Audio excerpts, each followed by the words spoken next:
विदेशी बहू की देसी रसोई। हमारी मैरिज को पूरे 1 ईयर हो गए हैं और तुम हो कि मुझे अभी तक अपनी फैमिली से नहीं मिलवा पाए। आखिर ऐसा कब तक चलता रहेगा? ओहो, अब इसे क्या बताऊं? अगर इसे अपने गंवार गांव ले गया तो पता नहीं क्या होगा। पहली बात तो इसको देखते ही गांव वालों को ऐसा लगेगा जैसे बावली गांव में ऊंट आ गया। इसको तो मैंने हिंदी भी गलती सिखाई। क्या सोच रहे हो? कुछ बोल क्यों नहीं रहे? अरे डार्लिंग, भला तुम्हारे आगे मैं कुछ बोल सकता हूँ क्या? मैंने तुम्हें कहा ना, मैं टिकट करवाने की कोशिश कर रहा हूँ। फ्लाइट्स की टिकट बुक नहीं हो पा रही है। जैसी टिकट बुक हो जाएगी तो मैं तुम्हें मेरे गांव लेकर चलूंगा और मेरे पूरे परिवार से भी मिलवाऊंगा। तुम जानते हो ना मुझे गांव जाने का कितना मन है। क्या तुम मेरी एक ख्वाहिश पूरी नहीं कर सकते? 1 हफ्ते बाद मेरा बर्थडे आने वाला है। तुम पूछ रहे थे ना कि मुझे गिफ्ट में क्या चाहिए। मैं अपना बर्थडे अपने ससुराल वालों के साथ बनाना चाहती हूँ। सोफिया ऐसा कहकर रोने लगती है, जिसके बाद अपनी पत्नी के आंसू अनुराग से देखे नहीं जाते और वो सोफिया को चुप करवाने की कोशिश करता है। ओहो, अब रोना बंद करो ना। रोने से कुछ नहीं होगा। अच्छा बाबा, ठीक है, मैं तुम्हें अपने गांव लेकर चलूंगा और सबसे मिलवाऊंगा। ये मेरा तुमसे वादा है। तभी अनुराग के पास उसकी माँ का कॉल आता है। अरे बेटा, अब क्या तेरी माँ की अर्थी उठ जाएगी जब आएगा? देख तेरी माँ की तबीयत कितनी खराब है। अगर तू अभी भी नहीं आया तो मैं तुझे देखे बिना ही अपने प्राण छोड़ दूंगी। ओहो माँ, आप भी ना मेलोड्रामा करके मुझे परेशान कर रही हो। आपको कुछ नहीं होगा, ये मेरा आपसे वादा है। और रही बात मेरे यहाँ आने की, तो मैं बहुत जल्द आ रहा हूँ। एक तरफ अनुराग की विलायती पत्नी तो दूसरी तरफ उसकी देसी माँ, जिनके चलते उसे अमेरिका से अपने गांव की टिकट करवानी ही पड़ती है। अनुराग अपनी विदेशी पत्नी के साथ अपने गांव, अपने घर पहुंच जाता है। अरे माँ, दरवाजा खोलो, देखो मैं आ गया। जैसे ही पार्वती दरवाजा खोलती है, उसके सामने उसका बेटा अनुराग खड़ा होता है, जिसे देखकर पार्वती बहुत ज्यादा खुश होती है और उसे गले से लगा लेती है। अच्छा हुआ बेटा तू आ गया। मैंने कितने दिनों बाद तुझे देखा है। तू बहुत ज्यादा कमजोर हो गया है। चल अंदर आ जा। माँ जरा रुकिए। आओ सोफिया, इधर आओ और माँ के पैर छुओ। अनुराग के कहने पर सोफिया पार्वती के पैर छूती है और उससे आशीर्वाद लेती है। अपनी विलायती बहू को देखकर पार्वती के पैरों तले जमीन खिसक जाती है और वो अपने बेटे से कहती है, मैंने सोचा था कि जब मेरा बेटा वापस लौटेगा तो मैं उसकी किसी सुशील और संस्कारी लड़की से शादी करवा दूंगी। और तेरी बड़ी भाभी तो पहले ही इतनी कामचोर है, अब तो इस विलायती को और लेकर आ गया है। अब मुझे इसके अंग्रेजों वाले चोचले भी देखने पड़ेंगे। पार्वती के ऐसा कहने पर उसकी विलायती बहू हिंदी में उसको जवाब देती है, चिंता मत कीजिए माँ जी, मैं आपकी उम्मीदों पर खरी उतरूंगी। सोफिया को हिंदी में बात करते देख पार्वती हैरान रह जाती है, जिसके बाद वो उसे घर के अंदर लेकर आती है और अपनी बड़ी बहू रेशमा को आवाज लगाती है। रेशमा, कहाँ हो तुम? जल्दी से यहाँ पर आओ, देखो घर में कौन आया है। पार्वती के कई बार चिल्लाने के बाद भी रेशमा नहीं आती, जिसके चलते पार्वती गुस्से से कहती है, इतनी आलसी और कामचोर बहू का मैं क्या करूँ समझ नहीं आता। पता नहीं इसे कब अकल आएगी। मैं कितनी बार भी आवाज लगा लूं, एक बार भी ये नहीं होता कि मेरी आवाज पर फौरन चली आए। अरे माँ जी, कोई बात नहीं, आप मुझे बताइए क्या काम है। मैं भी अब इस घर की बहू हूँ, जो आप कहेंगी मैं आपके लिए जरूर करूंगी। अरे बहू, तू तो विलायती है, तुझे यहाँ के तौर तरीके थोड़ी आते होंगे। और फिर मुझे चाय पीने का मन हो रहा है। मेरी निकम्मी बहू एक कप चाय भी नहीं बना सकती मेरे लिए। तू तो उससे छोटी है, अब तुझे मैं क्या ही कह सकती हूँ। पार्वती की बात सुनते ही सोफिया रसोई में जाती है और अपनी सास के लिए एक जायकेदार कड़क चाय बनाकर लाती है, जिसे पीकर पार्वती हैरान रह जाती है। इतनी अच्छी चाय बनाना तुमने कहाँ से सीखा? तुमने तो मेरे मुंह का स्वाद बढ़ा दिया। अरे वाह, तुम्हारे हाथों में तो जादू है। पहले दिन पर ही सोफिया अपनी सास से अपने लिए तारीफ सुन लेती है। ऐसे ही सोफिया को गांव में आकर गांव जैसे काम करने में बड़ा इंटरेस्ट आता है, जैसे गाय को नहलाना, दूध निकालना, फर्श पर गोबर की लिपाई करना और भी बाकी के सारे काम। एक दिन सोफिया गाय को नहला ही रही होती है, तभी गांव की कुछ औरतें उसे देखकर वहीं रुक जाती और आपस में बात करने लगती हैं। देखो तो सही, पार्वती की विलायती बहू तो गाय को नहला रही है। आजकल तो देसी बहू भी ऐसा काम नहीं करती। हाँ सही कहा। दूर क्यों जा रही? पार्वती की बड़ी बहू को ही देख लो। इतने सालों से इस घर में रह रही, लेकिन आज तक मैंने उसको घर के अंदर से झाड़ू निकालते हुए भी नहीं देखा। सही कहा तुमने, पार्वती की विलायती बहू की जैसी बहू मिलना तो आजकल नसीबों की बात है। ममता और सावित्री दोनों सोफिया की तारीफ करके वहाँ से जा रही होती है, लेकिन वहीं पर रेशमा खड़ी हुई अपनी बुराई सुन रही होती है और उसे अपनी बुराई सुनकर बहुत बुरा लगता है, जिसके चलते वो अपने मन ही मन सोचती है, बहुत हुआ, सब लोग मेरी बुराई ही करते रहते। अब तो मैं भी आज्ञाकारी, संस्कारी और सुशील बनकर दिखाऊंगी। वैसे भी मैं इस घर की बड़ी बहू हूँ और मैं देसी कामों को बहुत अच्छे से कर सकती हूँ। ये विलायती मेरे आगे टिक नहीं पाएगी। रेशमा ऐसा कहकर गाय का गोबर से फर्श पर लीपा पोती करने लगती है, लेकिन उससे ये भी सही से नहीं हो पाता, जिसके चलते उसकी सास जैसे ही उसे ये काम करते हुए देखती है तो उससे बोल देती है, जैसे नाटक में गुड्डन से कुछ नहीं हो पाता वैसे रेशमा तुम रहने दो, तुमसे ना हो पाएगा। माँ जी आप ऐसा क्यों बोल रही हो? देखो ना मैं कर तो रही हूँ और इससे अच्छा और क्या ही हो सकता है। अगर ऐसी बात है तो ठीक है, मैं अपनी विलायती बहू को बुलाती हूँ और उससे गोबर की लिपाई करवाती हूँ। देखते हैं आज तुम दोनों में से कौन अच्छी लिपाई कर सकता है। तभी पार्वती अपनी विलायती बहू सोफिया को बुला लेती है और उससे गोबर की लिपाई करवाना शुरू कर देती है। दोनों में से सोफिया बहुत अच्छे से काम करती है क्योंकि उसे काम करने में बहुत अच्छा लगता है। ये देखकर रेशमा गुस्से से तड़क भड़क जाती है और वहाँ से बिना कुछ कहे चली जाती है। रात का खाना रेशमा अपने हाथों से बनाने की सोचती है, लेकिन खाने में गलती से उससे नमक और मिर्ची बहुत ज्यादा हो जाती है, जिसके चलते घर में सभी को बहुत ज्यादा दिक्कत होती है। छी छी छी, कितना गंदा खाना बनाया है इसने। आज का खाना तो बहुत ही गंदा है। अरे माँ जरा पानी दो ना। बहुत तेज मिर्ची लगी है। इतनी मिर्च खाने में कौन डालता है? सोफिया सबके आगे से खाना उठा लेती है। ये खाना मैंने बनाया था, मुझे माफ कर दीजिए, गलती से मुझसे नमक और मिर्ची ज्यादा हो गई। बहू ये सब क्या ड्रामा है? क्या तुझे खाना बनाना नहीं आता? मेरे को तो पता ही था, विलायती है, कभी भी कुछ भी कर सकती है। सोफिया नहीं चाहती थी कि उसकी जेठानी को कोई बुरा भला कहे, लेकिन ये सब देखकर रेशमा को अपनी गलती का एहसास होता है और वो अपनी सच्चाई सबको बता देती है। ये खाना मैंने बनाया था और मैं खाना बनाना भूल गई। मेरे आलस के चलते अब मुझसे कोई भी काम ठीक से नहीं हो पाता। लेकिन सोफिया तुम्हें मेरी गलतियां छुपाने की जरूरत नहीं है, मैं आप लोगों से माफी मांगती हूँ। इतने साल मैंने किसी भी काम को हाथ नहीं लगाया और आप सभी लोग सारे काम अपने आप ही करते रहे। ये सुनने के बाद पार्वती अपनी बड़ी बहू से कहती है, अरे बहू तू चिंता क्यों करती है? अगर तू काम करना भूल गई है तो क्या हुआ, हम तुझे काम करना सिखाएंगे और तेरी सास अभी जिंदा है, परेशान होने की जरूरत नहीं है।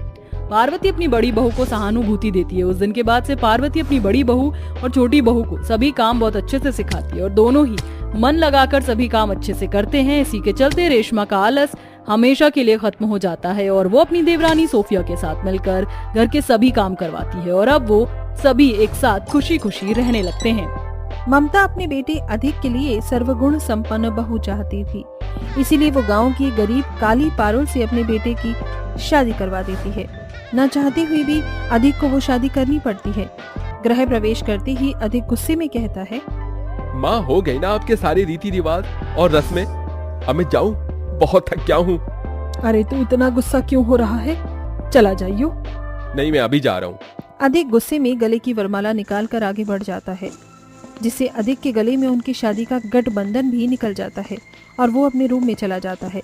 ये देख नई बहू ममता से सवाल करती है, माँ जी अधिक जी इतने गुस्से में क्यों है? कुछ नहीं बहू, उसे शादी की थकान हो गई थी, इसीलिए जल्दीबाजी में अपने कमरे में चला गया।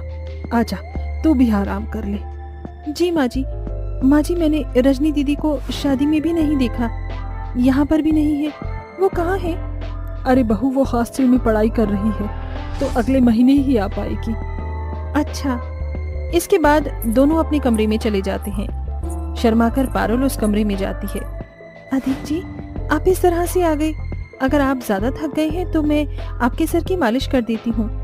पैर दर्द हो रहा है तो पैर दबा देती हूँ। How dare you talk like that? Listen, मेरे से तो दूर रहना, मुझे तुम जैसी काली बीवी कभी भी नहीं चाहिए थी। जबरदस्ती शादी हुई है मेरी तुमसे, वो भी सिर्फ माँ के कहने पर, समझी तुम? पर अधिक जी अगर ऐसा कुछ भी हुआ है तो हम एक कोशिश कर सकते हैं, हम पहले दोस्त बन लेते हैं, फिर पति पत्नी के धर्म को निभा लेंगे। समझ नहीं आ रहा क्या? मैं तुम्हारे साथ नहीं रहूंगा, इस कमरे में तो बिल्कुल भी नहीं।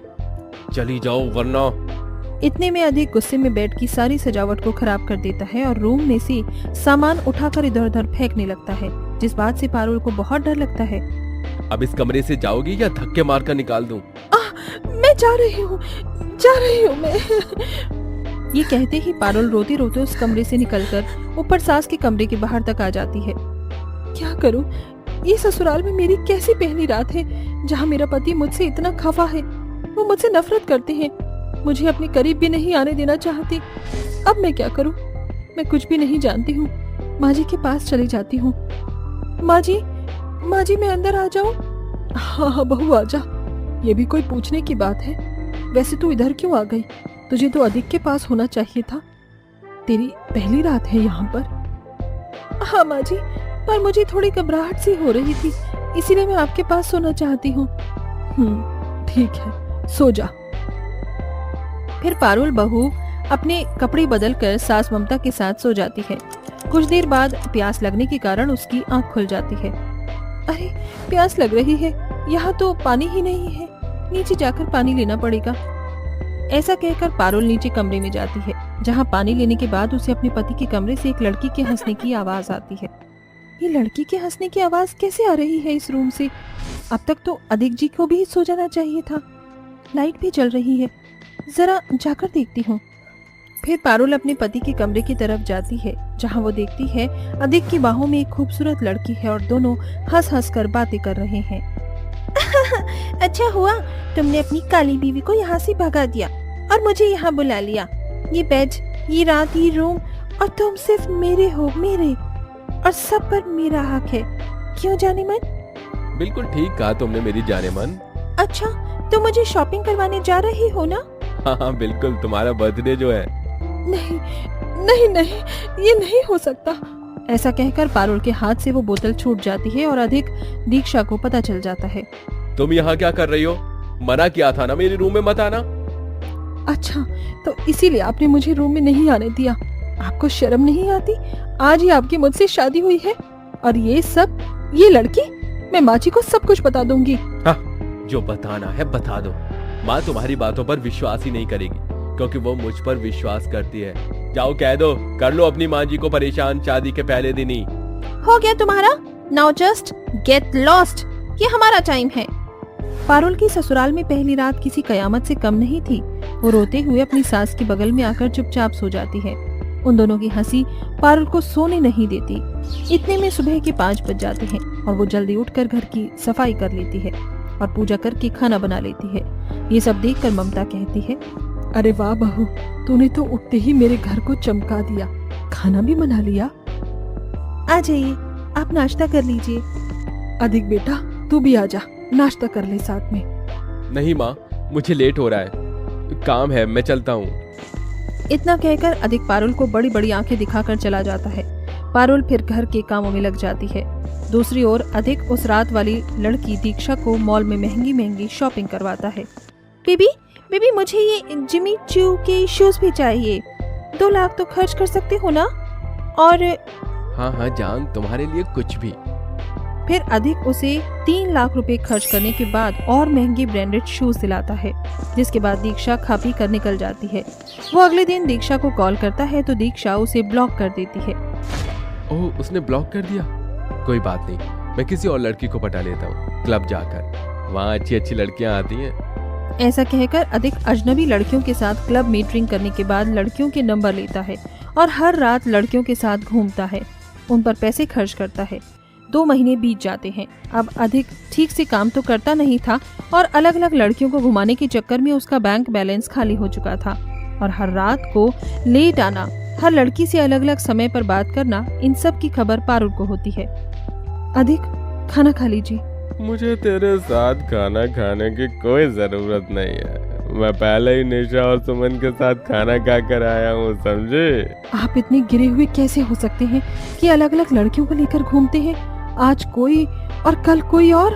तुमसे मतलब मैं कितनी भी लड़कियों को लेकर घूमूं? मैं आपकी पत्नी हूँ, मुझे दर्द होता है। मेरी मजबूरी है कि मैं ये सब माँ जी को नहीं बता सकती, क्योंकि उनका दिल टूट जाएगा। वो अपने बेटे को बहुत अच्छा समझती हैं। हाँ, तो क्या करूँ मैं? इतना कहते ही अधिक सो जाता है। फिर पूनम नाम की लड़की उससे आईफोन मांगती है। ओके बेबी, आज शाम को मैं तुम्हें आईफोन दिला दूंगा, बाय। मेरे पास तो बिल्कुल भी पैसे नहीं है, क्या करूं? माँ की तिजोरी से ले लेता हूँ। फिर अधिक अपनी माँ की तिजोरी से 3 लाख रुपए निकाल कर उस लड़की पर खर्च कर देता है। अब घर में कंगाली की नौबत आ गई थी। उसने अपनी कार भी बेच दी थी। फिर एक दिन लॉकर से पैसे गायब देखकर ममता कहती है, हे भगवान, बहू मेरे पैसे कहाँ गए? इतने सारे पैसे रखे थे, कुछ भी नहीं है। माँ जी, अधिक को पैसों की जरूरत थी तो उन्होंने ले लिए, मुझे पता था। बहू से कॉल करके बुला, मुझे समझ नहीं आ रहा। गाड़ी भी उसने अचानक बेच दी। घर में बिल्कुल भी पैसे नहीं हैं। आखिर चाहता क्या है? वो बिजली का बिल भरना है, घर में राशन नहीं है, नौकरी पर भी जा नहीं रहा है। माँ जी, मैं आपको क्या बताऊं, आप सहन नहीं कर पाएंगी। ये कहते ही वो अधिक को कॉल करके सब कुछ बता देती है। फिर वो घर आता है और उसके आने से पहले पारुल अपनी सास को अपने ससुराल की पहली रात से आज तक की सब कुछ खबर बता देती है। इस बात को जानकर ममता को धक्का लगता है। मेरे अधिक ने ऐसा किया, शर्म आती है मुझे। पर ये सच है माँ जी, मैं आपको तकलीफ नहीं देना चाहती थी। माँ मैं आ गया।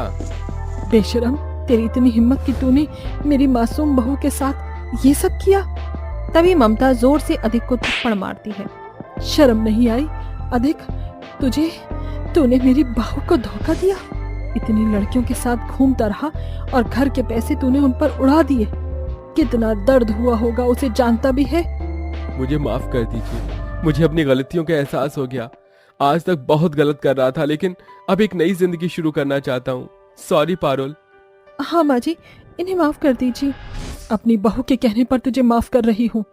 ये सुनते ही अधिक अपनी माँ और पत्नी को गले लगा लेता है, जिसके बाद वो पारुल के साथ अपनी शादी की पहली रात को गुजारता है।